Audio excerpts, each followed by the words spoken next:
정말 할 수 있는 얘기를 다 할 거니까 앞에서부터 좀 꼼꼼하게 적어가면서 기억을 좀 잘해주세요. 일단 여러분들이 이제 본범을 외우면서 기억을 해주셔야 되는 게 뭐냐면 1학년 단계에서 여러분 소설을 처음 배우는 거란 말이에요. 그래서 뭐에 대한 언급이 먼저 나오냐면 서사갈래의 특징에 대해서 먼저 좀 인지를 하고 가실 필요가 있어요. 그죠? 그리고 특히나 다른 갈래와의 비교를 통한 문제들이 충분히 나올 수가 있습니다. 우리 서정갈래의 가장 큰 특징은 뭐였어요? 주제의식이 뭐였다? 개인의 정서를 화자가 함축적이고 운율감 있게 표현한다는 게 서정갈래의 특징이었어요. 그죠? 우리 서정갈래의 특징은 조금 얘기를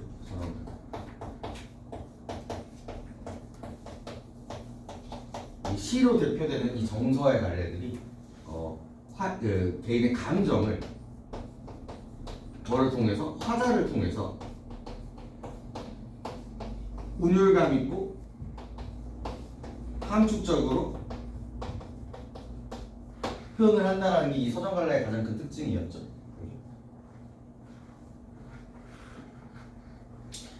이제 서사갈래의 특징은 이 개인의 감정이 물론 나오기도 하지만 뭐가 가장 큰 주제의식이었어요? 사회 혹은 개인의 그런 문제적인 이슈들이었거든요. 그럼 그 이슈를 어떻게 표현을 하느냐? 갈등을 기준으로 표현한다라고 해서요. 갈등의 문학이라고도 이야기를 합니다.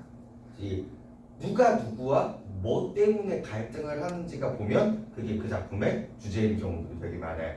그죠? 그래서 서정갈래에서는 이제 화자가 이야기를 풀어내는 사람이라면 이 서사갈래는 이 갈등을 서술자가 풀어내게 됩니다. 그래서 이 서술자에 대한 고민이 반드시 중요한 파트가 되고요. 그죠?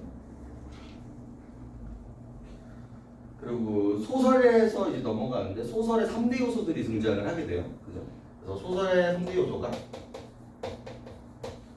주제, 그다음에 구성, 그다음에 문체로 넘어가게 되는데 특히나 이 구성 같은 경우는 여기 안에 뭐가 있어요? 그 유명한 인물, 사건, 배경에 대한 이야기들이 이제 나오게 되죠. 그래서 우리가 인물, 사건, 배경을 기준으로 글을 읽게 되는 이야기들이 되게 됩니다. 이제 문체에서는 서술자에 대한 종류, 그 다음에 뭐 전개 방식 이런 것들에 대한 이야기가 나올 거고요. 서사갈래 특징 중에 하나가 또 뭐가 있냐면 얘네들이 그 전개 방식 그리고 이 구성에 해당하는 부분들이 되게 어느 정도 정해져 있다라는 거예요. 이 구성적인 부분에. 그리고 이것도 이제 갈등이랑 연결이 되는 건데 갈등이 일어나고 점점 심해지고 떨어지고 그런 구조를 가지고 있는 게 이 소설이라는 파트거든요. 가장 먼저 뭐가 일어나야 돼? 갈등이 이제 일어나기 시작을 해요. 가장 먼저 발단, 그 다음에 전개, 위기, 절정, 결말 이렇게 구조화되어 있는 게 그런 서사갈래의 특징이라고 보시면 됩니다. 그죠? 그 다음에 이제 뒤에서 나오는 게 이제 극갈래. 극갈래의 포인트는 서술자나 화자가 있다 없다 존재하지 않습니다. 그래서 대화와 행동을 통해서 보여준다라고 했었고요. 우리 여러분들 교과서에서는 동승, 그 다음에 우리 결혼까지는 조금 봤었죠. 그런 특징들이 좀 있었고 그 다음에 교술갈래라고 있어요. 교훈을 주는 갈래라고 이야기를 합니다. 그 갈래에서의 특징은요. 서술자가 나오기는 해요. 하지만 이 서사갈래와의 차이점은 뭐예요? 이 모든 것들이 뭐예요? 허구성을 가지고 있다는 거예요. 이 서술자는 작가 자신이 아니라 만들어진 인물이라는 거에 차이가 있죠. 교술갈래는 나야. 작가 자신이라는 말이에요. 그런 차이들이 있고요. 그 다음에 이제 개연성이라는 얘기만 조금 더 부여해 주시면 돼요. 이거는 분명히 있지 않았던 일이기는 하지만 말이 돼야 된다는 말이에요. 그래서 어디선가 일어날 법한 이야기라고 이야기해서 개연성이라고 이야기를 합니다. 그래서 이 서사갈래 소설에서 나올 수 있는 좀 특징들이 이런 것들.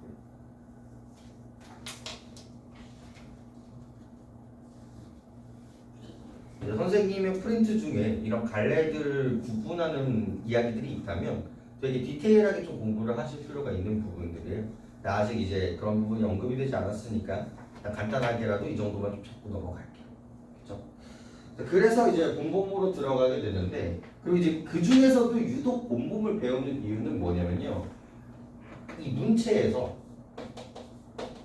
서술자의 종류에 대해서 고민을 하는 게 1번이고요.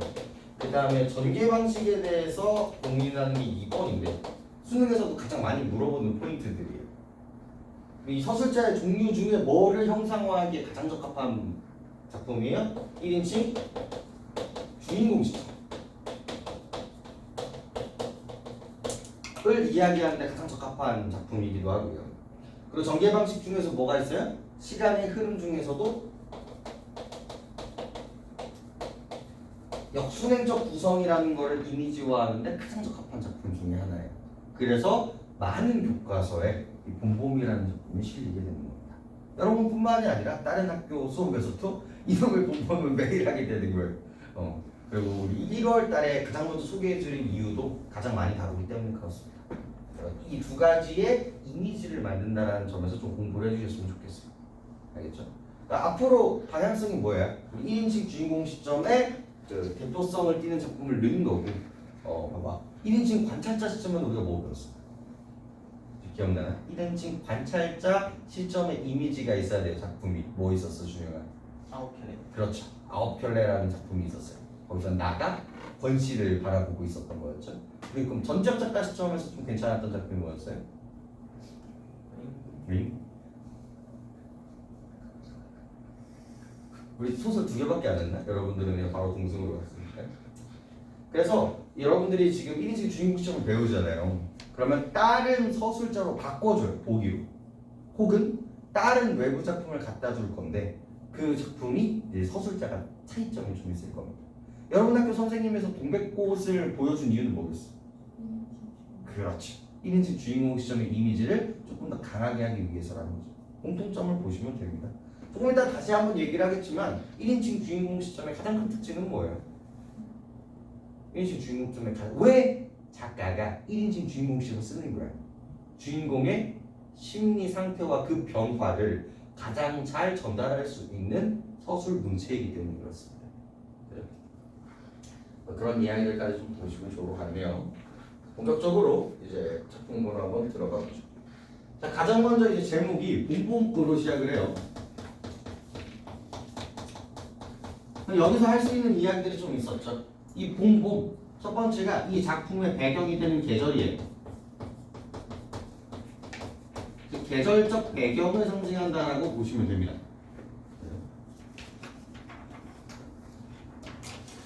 그리고 두 번째가 이 중간 부분에서 나오는데 봄 때문에 이 봄이라는 배경 때문에 뭐가 이렇게 끌어오르는 거예요? 남녀의 사랑이 극대화되는 그 배경과 공간감이 만들어지게 되는 거죠. 괜히 알게 모르게 사랑을 하고 싶어. 그러니까 이제 그런 소개팅 같은 것들이 이제 많이 그런 부탁이 들어오는 계절들이 딱 2계절인데 하나가 이제 봄이고요. 같이 꽃놀이 갈 사람을 원하는 거예요. 또 하나가 가을이에요. 그러면 크리스마스를 혼자 보내고 싶지 않기 때문에 그렇지. 그래서 이제 조금 그런 이미지들이 있는데 여기서의 봄도 그런 느낌인 거예요. 생명력이 막 끌어올리는 그런 것들을 보면서 서로에 대한 그런 애정이 이제 올라가는 그런 계절감으로 이제 얘기를 하게 되고요. 또 근데 더 중요한 게 있었지. 이게 이제 뭐에 대한 비판의식을 갖고 있어요? 이 소작농, 이 지주와 소작농, 마름과 소작농의 그런 모순된 농촌 구조를 보여준단 말이야. 근데 이놈으로 주인공이 어리숙해가지고 속는단 말이죠. 근데 이제 장인어른이 사기를 치지. 야, 예전에는 시켜줄게, 혼사 시켜줄게 한단 말이에요. 하지만 이게 진짜 된다 안 된다? 안 된다라는 걸 보여주고 있죠. 즉 봄이라는 건 순환, 다시 한번 반복된다는 이야기를 보여주고 있는 거예요. 그래서 지금 이 모순된 상황이 다시 한번 일어나게 될 것이다라는 것도 이 봄이라는 제목에 숨겨져 있는 부분이에요.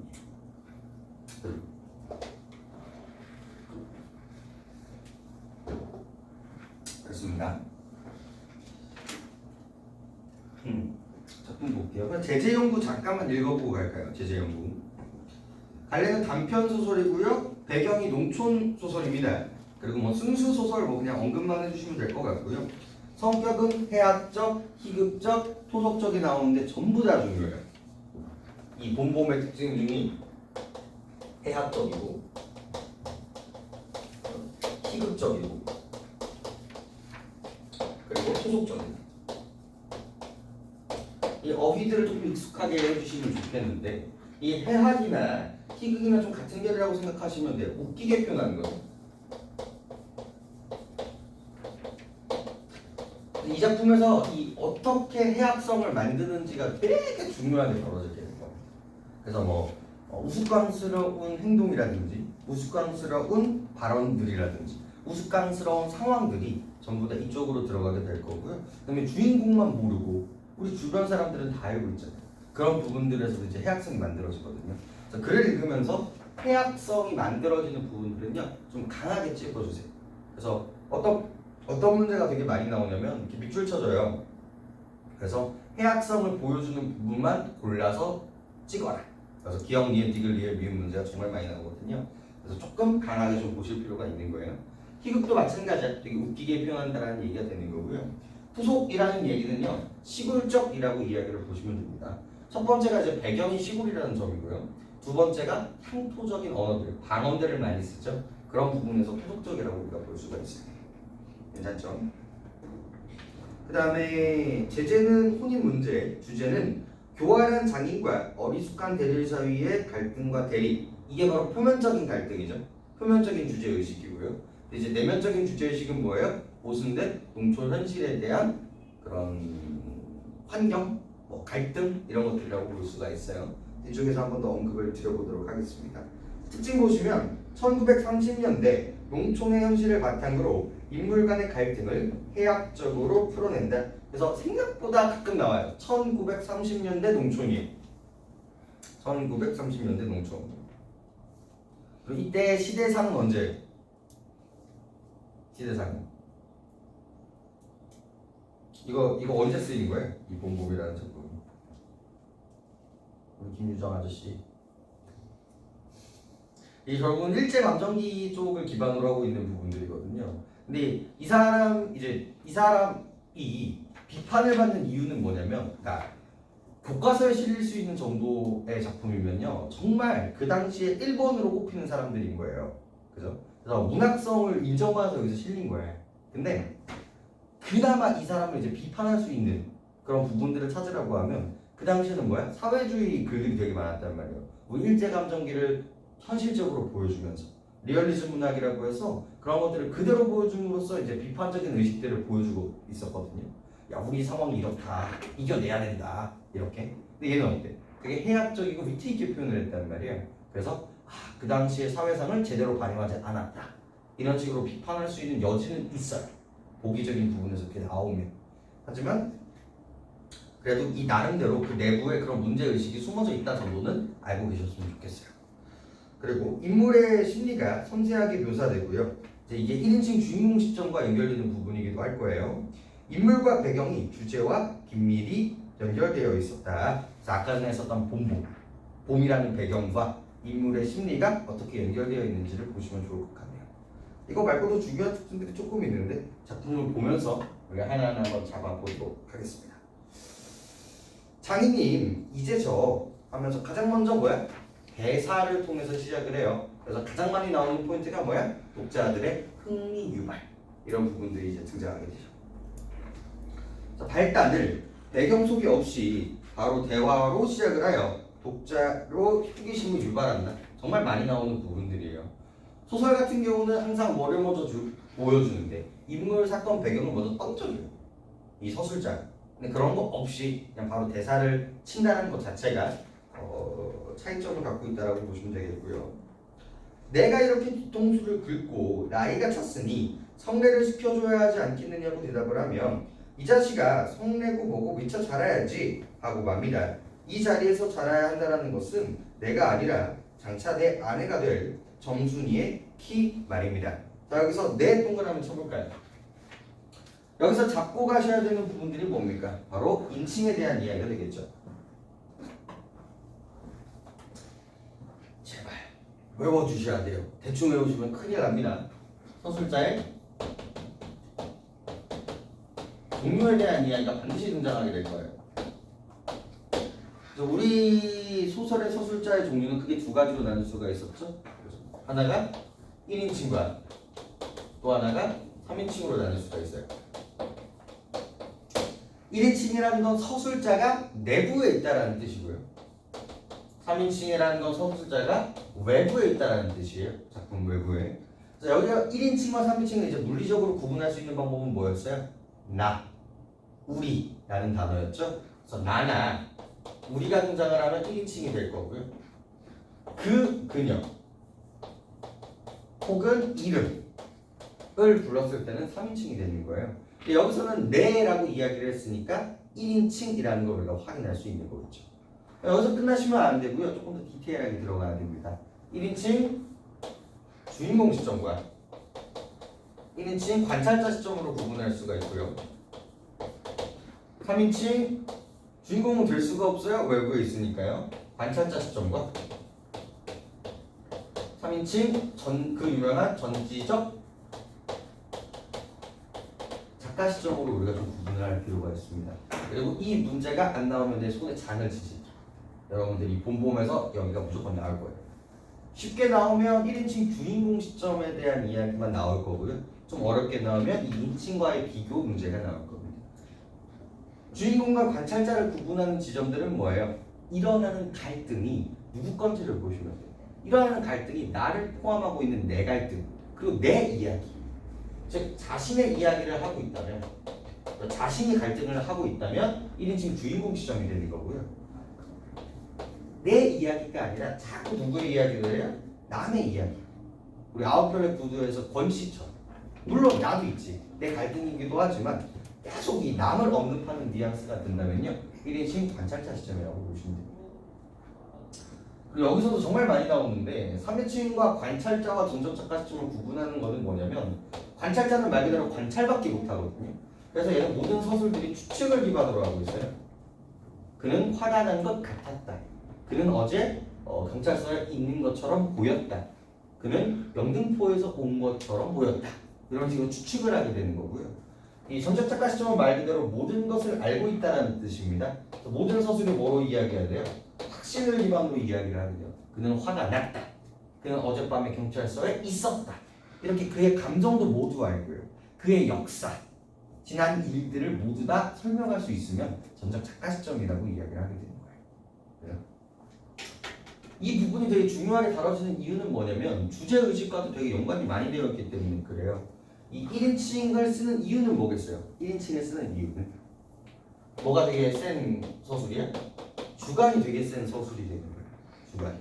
그래서 이 서술자의 감정들을 우리가 훨씬 더 가까이에서 볼 수 있다는 장점이 있고요. 이 3인칭 같은 경우는 뭐예요? 조금 더 객관적으로 전체적인 이야기들을 다 볼 수 있다는 장점이 있죠. 이제 조금 조심스러운 이야기이기는 한데요. 앞으로 이제 어떤 이야기도 나올 거냐면, 제일 주관성, 제일 주관을 극대화시킨 서술자라고 이야기를 하면 이쪽을 집으셔야 돼요. 얘가 주관 100%에 이런저런 예고. 그리고 이제 객관 100%를 집으라고 하면 얘를 집으셔야 됩니다. 그러면 전적 작가 시점 같은 경우는 어떤 경우들도 있어요. 편집자적 논평이라고 해서요, 서술자의 감정이나 서술자의 평가가 드러나는 부분들도 존재하죠. 우리 고전소설 같은 부분에서. 그래서 그런 부분에서는 100% 객관은 아니거든요. 그래서 가장 주관적인 거 찾으라고 하면 이거 찾으셔야 되고요. 가장 객관적인 거 찾으라고 하면 얘를 찾는 게 맞습니다. 이런 것들. 그래서 우리 작품이 이 1인칭 주인공 시점이기 때문에 이쪽 이야기를 조금 더 하게 되면요, 얘의 장점은 뭐예요? 우리 서술자의 감정을 우리가 전부 다 알 수 있어요. 그래서 가장 거리가 가깝고 친밀한 거예요. 이런 장점이 있어요. 단점은 뭐예요? 다른 사람들의 심리를 누구를 통해서밖에 알 수가 없기 때문에, 이 주인공에서밖에 알 수가 없기 때문에 모두 우리는 추측을 해야 돼요. 그래서 다른 사람들의 감정을 우리는 정보가 제한된다 정도로 이야기를 할 수가 있겠죠. 그 정도? 이 정도까지는 좀 알고 계셔야 될 것 같아요. 뇌라는 이야기에서 나올 수 있는 이야기였습니다.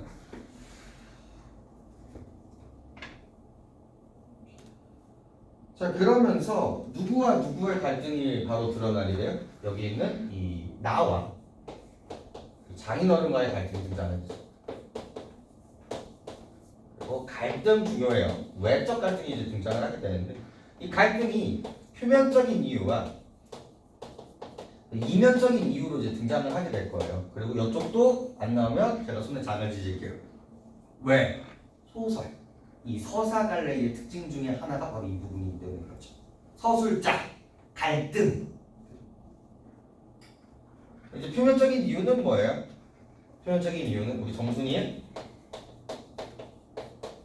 키가 미처 자라지 않기 때문에 아직 혼인을 치를 수가 없다라는 거였는데 우리 글을 읽다 보면 이 이면에 그 다른 이야기가 있다는 걸 알 수 있어요. 여기서는 서술형 문제로도 정말 많이 나오는 부분이니까 꼭 기억을 하시면서 한번 읽어보도록 하죠. 내가 여기에 와서 돈 한 푼 안 받고 일하기를 3년 하고도 꼬박이 7달 동안 했습니다. 그런데도 미처 못 자랐다니까 이 키는 언제야 자라는 겐지 짜증 영문을 모른다.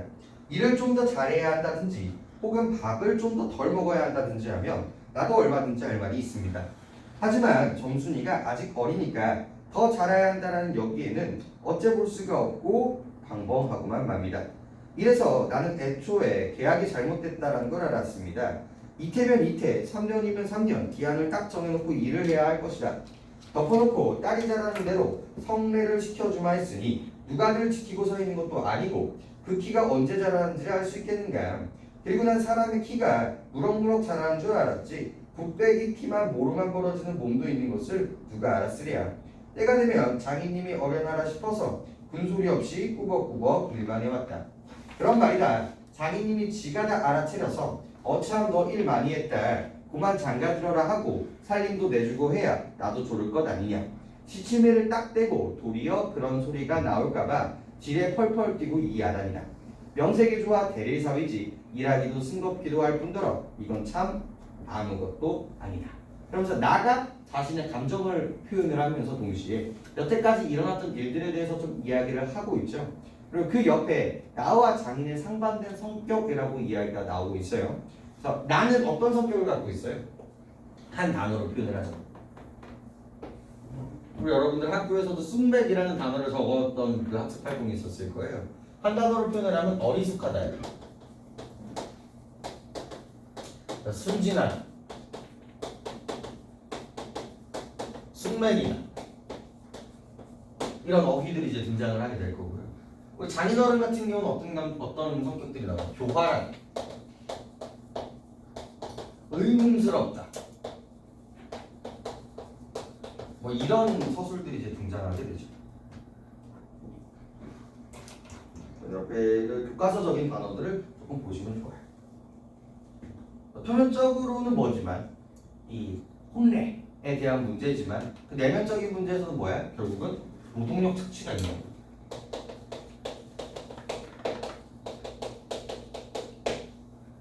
뭘 부리면은 돈이 나가니까, 머슴을 부리면 돈을 나가니까 이 대리사위제라는 것들을 명목하에 이 대리사위를 부려먹고 있는 이 장인의 모습을 확인할 수 있죠.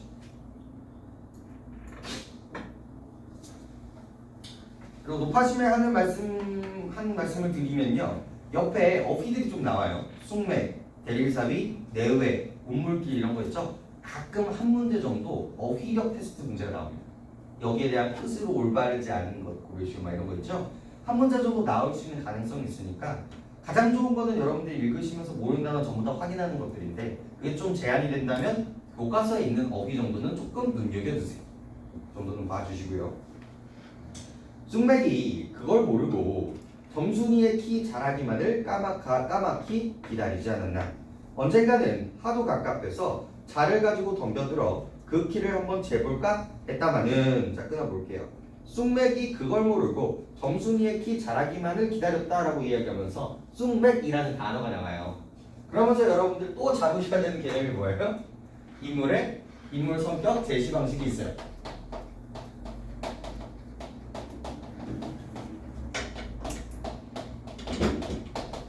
여기도 이제 서술사와 연결되는 부분이기도 하고요. 정말 문제가 많이 나올 거예요.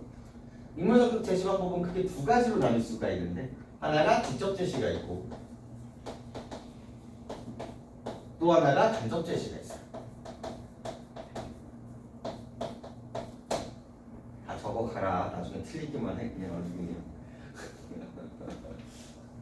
1월부터 계속 1월 때를 생각해 보세요, 여러분들. 우리 처음 배울 때. 되게 당연한 말이었는데 우리 틀려갔었잖아요. 두 번 안 틀리면 되는데. 이 직접 제시라는 거 포인트는 뭐냐면요. 서술자가 직접 해야 돼요.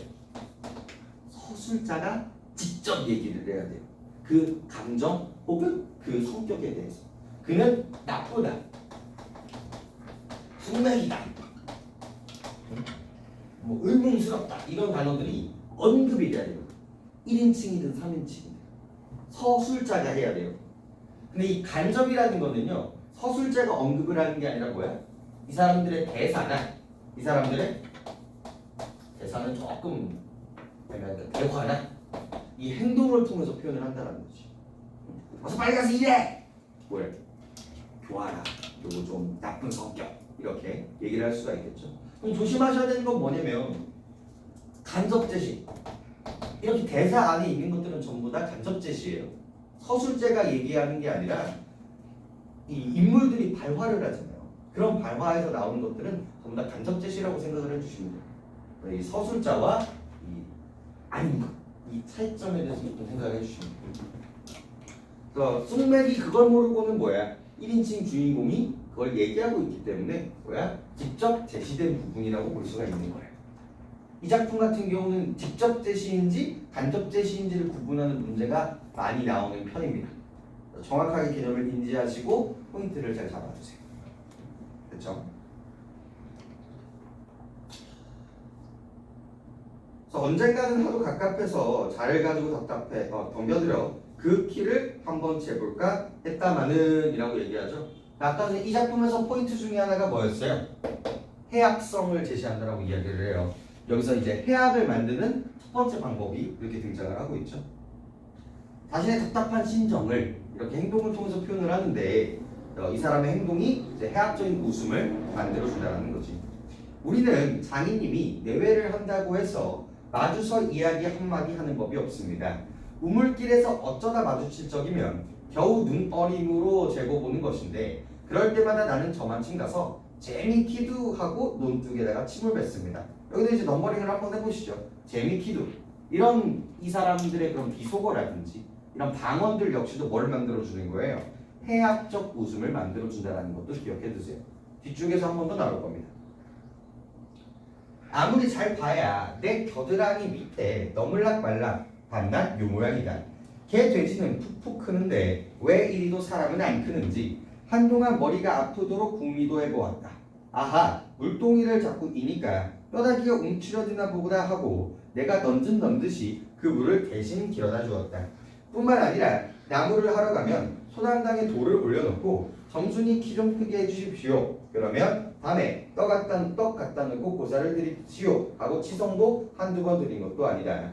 이렇게 어떻게 된 건지 이래도 망고가 나는 거지.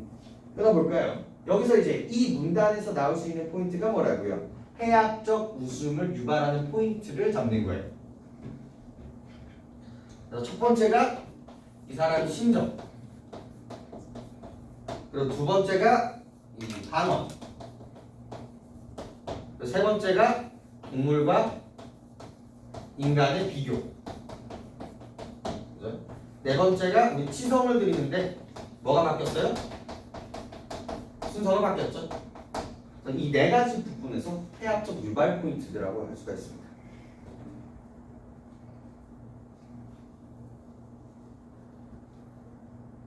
어우 하나 빠졌어요. 큰일 날 뻔했어. 이게 순서가 여기. 미안해. 4번 뭐였어요? 이 사람이 살이 분별 능력. 총 5가지. 방언 교과서에서는 이 방언을 살짝 넘기셨죠. 방언은. 근데 충분히 얘도 해악성 유발 가지고 방언 비속.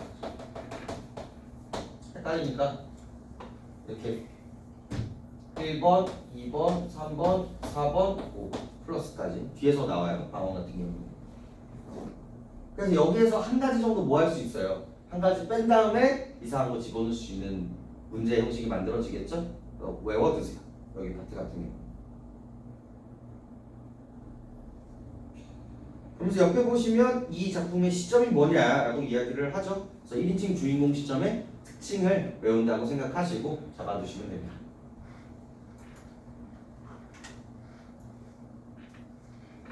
자, 그 다음 보죠. 그래, 내가 어저께. 자, 동그라미 치시고 별 5개. 이 작품의 특징은요, 역순행적 구성입니다. 그래서 지금 우리가 있는 게 마치 뭐처럼 느껴지지만, 현실처럼 느껴지지만 사실 얘도 과거예요, 지금. 현재는 또 나중에 나와요. 그리고 어저께 역시도 뭐야? 과거로 돌아가는 그런 느낌들이 있죠. 여기서는 과거로 돌아가는 지표들이 계속 등장을 해요. 그래서 그 시간감을 정확하게 인지하고 시간의 순서대로 나열하는 게 가장 중요한 문제로 등장하게 될 겁니다. 그래서 역순행적 구성에 대한 이야기.